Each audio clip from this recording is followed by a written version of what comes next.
If you don't love your work, you're never going to be great at it. If you can get your work life to be where you enjoy half of it, that is amazing, because very few people ever achieve that. Because the truth is, everything comes with overhead. That's reality. Everything comes with pieces that you don't like. Every job comes with pieces you don't like. And we need to say, that's part of it. You have to figure out how to set up your life in such a way that you can minimize the things. And I find people don't dislike hard work. What people dislike is being out of control. Like, they can't control their life. They can't control their environment. This happens to me when I get overscheduled. I hate being overscheduled. I want some time to be able to think and free myself. We all have the same amount of time in the world. Nobody has more time than anybody else. And when you become a very successful person, one of the things, you start to get overscheduled. If you don't love your work, you're never going to be great at it. The other thing I would suggest to any young person, even before they start their career, is to really think about their choices.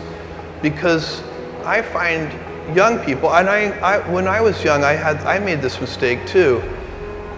You can get very fixed on your gifts. So everybody has gifts. You know, you have gifts and you have things that you didn't get gifted. Maybe you're extremely beautiful. Maybe you're extremely good at mathematics. There are a lot of things that you can be given.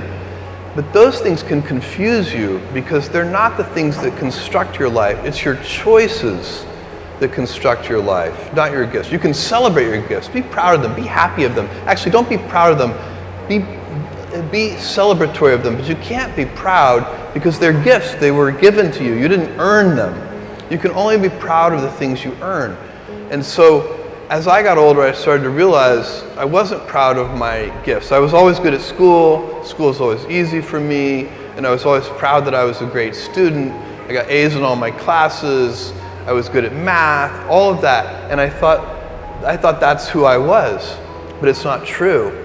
Those are the things that are gifts. What was hard for me is deciding to work hard, deciding to use my gifts in certain ways, to challenge myself, to do things that I didn't think I could do, to put myself in uncomfortable situations. You can choose a life of ease and comfort, or you can choose a life of service and adventure. Which one of those, when you're 90 years old, are you going to be more proud of?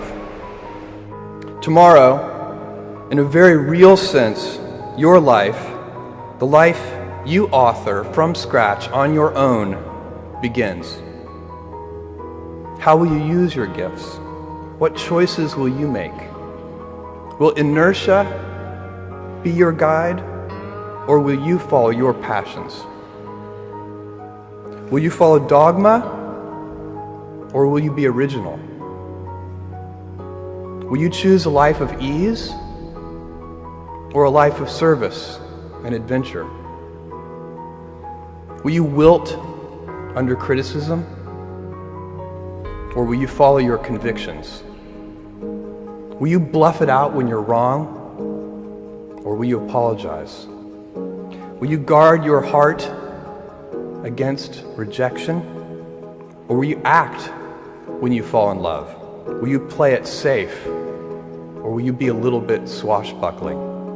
When it's tough, will you give up, or will you be relentless? Will you be a cynic, or will you be a builder?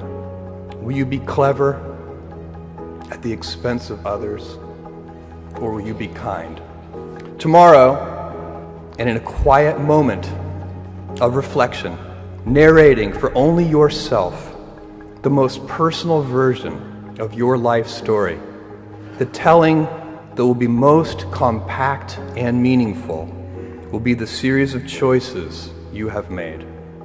In the end, we are our choices. Build yourself a great story.